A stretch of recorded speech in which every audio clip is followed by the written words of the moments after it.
માં ખૂબ જ મીઠો શબ્દ, સાંભળવાનો ગમે, બોલવાનો ગમે એવો શબ્દ.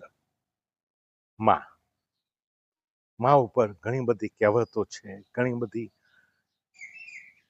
કવિતાઓ લખાઈ છે, નવલકથાઓ અને વાર્તાઓ લખાયા છે.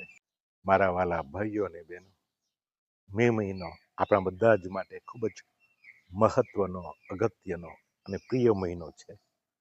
કારણ મે મહિનો સમર્પિત થયેલો મહિનો છે. માતા મરિયમને ઘરે ઘરે પ્રાર્થનાઓ થાય છે, ગુલાબમાળા બોલાય છે, માં મરિયમની ભક્તિ થાય છે. અને આ જ મહિનાના બીજા રવિવારે આપણે માતૃ દિવસ ઉજવીએ છીએ. માનો આભાર માનવાનો દિવસ, માની કદર કરવાનો દિવસ, માનું સન્માન કરવાનો દિવસ.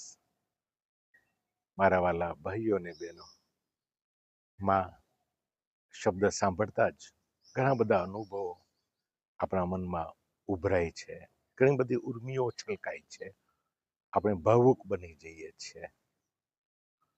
મારા માટે એક અનુભવ અવિસ્મરણીય છે, ક્યારેય એને ભૂલવાનો નથી.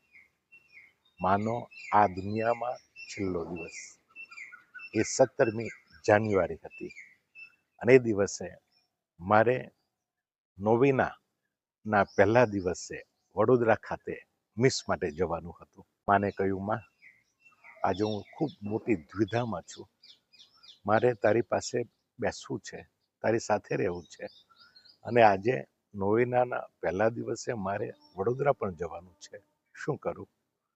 અને એમાં હસતા હસતા કે બેટા તું વડોદરા જા, નિરાધારોની માતા એ તારી પહેલી માતા, જા મિસ કરજે, સુંદર અને સરસ બોધ આપીને આવજે. ભારે હૈયે ગયો, કારણ કે ખબર નહોતી કે મા સાથેની આ છેલ્લી ક્ષણો છે, માને જોઈશ કે નહીં જોઉં. મિસ પૂરી કરીને હું ઉતાવળે ભાગ્યો. જોયું તો મા હવે એક બીજી અવસ્થામાં પસાર થઈ રહી હતી, પહોંચી ગઈ હતી. અને એના જે શબ્દો હતા એ શબ્દો સાથે તાળ મેળવવો બહુ ભારે હતો, અઘરું હતું. શું બોલી રહી છે સમજવું. ખબર પડી કે હવે માં જઈ રહી છે.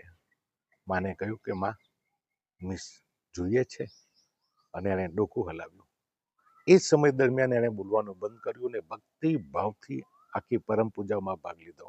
એના શબ્દો હતા, આવજો, આવજો, આવજો, આવજો. અને એ હસતા હસતા ચાલી ગઈ.